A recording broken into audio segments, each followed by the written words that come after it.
fighting for the soul of America right now. And Black people are still talked about, even during this time, we are still being talked about and treated as other. Like as though like there's America, there are Americans, and then there's this other group of people. And that's not true. You know, we are Americans. I'm an American. I don't know any other culture. I don't know any other languages. And in fact, when I travel overseas, people look at me and respond to me like, you're an American. And so because of that, I really feel and believe that people that look like me are still kind of shackled. Systemic racism really points to institutions. It points to the very beginning of the birth of this nation, okay? It points to, you know, in the Constitution, it states that the Negro was 3/5 of a human being. You know, that was written, it was in the language. That is real, it is there. We were 3/5 human, similar to a pet or a dog or something like that. So that is from the very beginning of our country's history. That has been an underlying value that has been kind of carried through. It's just been shifted in terms of how it works.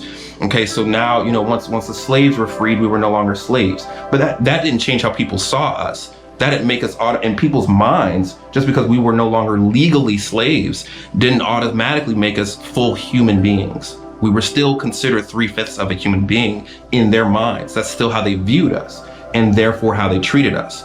That has huge psychological ramifications, not only on the ruling class, on white people, but also on Black people. Like, they were aware of that. They were aware of those things.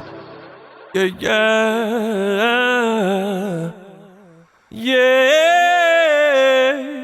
yeah, yeah, yeah, yeah, nah, nah, nah, yeah, yeah, yeah.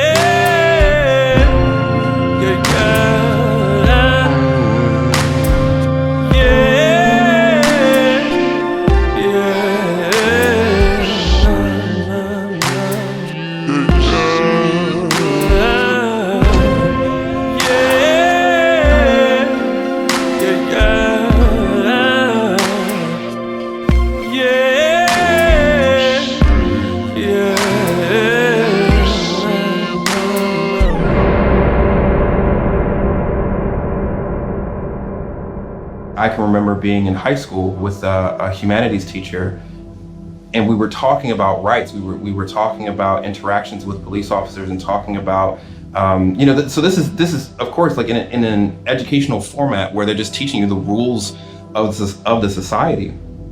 And she was explaining to us that we have rights when we get pulled over or when we are approached by a police officer, and that like we have a right to ask their name or their badge number. We have a right to know why we're being detained.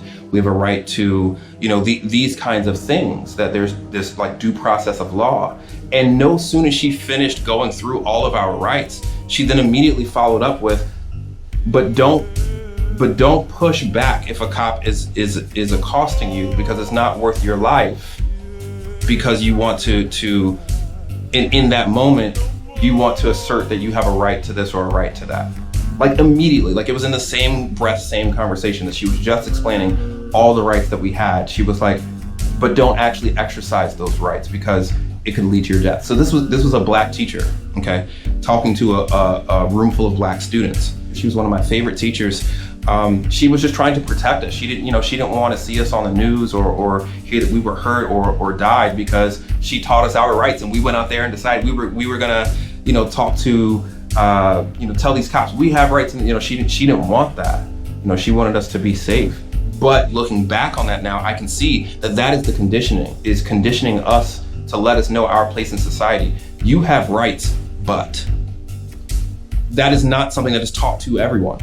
That is something that is more exclusively taught to people of color, and specifically Black people.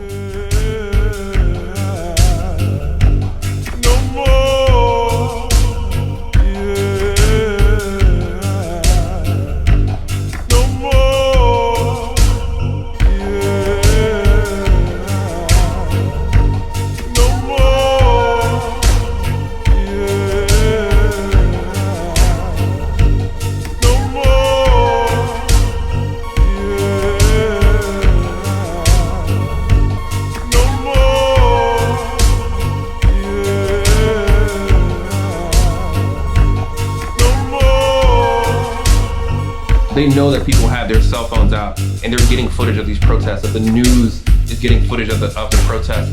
They know that the country is watching. They know that the world is watching. It is astonishingly clear the message they are sending, that even when the whole world is watching us with cameras steady on us, we're still just gonna do whatever the hell we wanna do.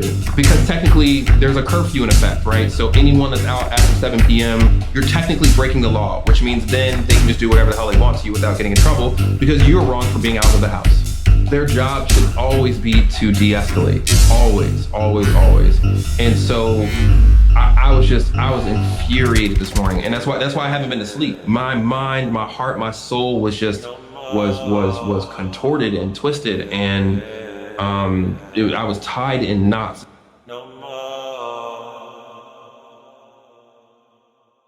My anger has never been acceptable in society. I've never been allowed to be openly angry about anything. So I have spent my entire life practicing suppressing or repressing or trying to deal with my anger. So how to approach situations where I can be true to that anger, be honest about that anger, and still kind of like lead with love is honestly a mystery to me. I don't know if I know how to do that, because my only learned practice in terms of my anger is to repress it. Because if I show it, then people won't listen to me. Because then if I show it, then people will get defensive, or they the message gets lost, or all the excuses they start to make if I start to show that anger. So then what I can say about my anger is how I have used it is that anger really pushes me to dig to the deepest places of myself to really find out why I'm feeling what I'm feeling. And I've been able to pull out these inherent truths about myself or about life or about humanity by digging, really digging through the root of that anger, which then allows me to then present my anger in a way where I'm expressing that I am angry without actually exerting that anger onto you. It's a nuance different, but I'm saying that I'm angry, but I'm not blasting you. I'm not actually shooting you like with that anger.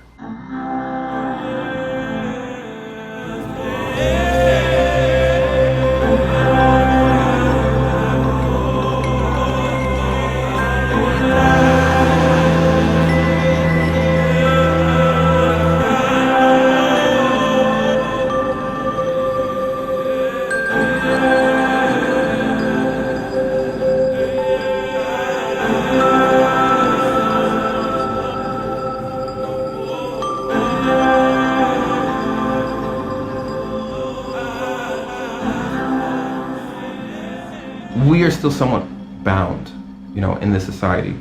And what that has led me to believe is that, and the way I feel about it is, as long as some of us are bound, then none of us are free. None of us are actually free, because it means that there is a system in place that is controlling both of us. White people sitting in kind of their role, and people of color sitting in their role, and women sitting in their role. Like, you see all these roles. So as long as that binding still exists, none of us are truly free. We're all just kind of playing our part like this, like in a much bigger machine. And so what I feel like we're really working towards is breaking that.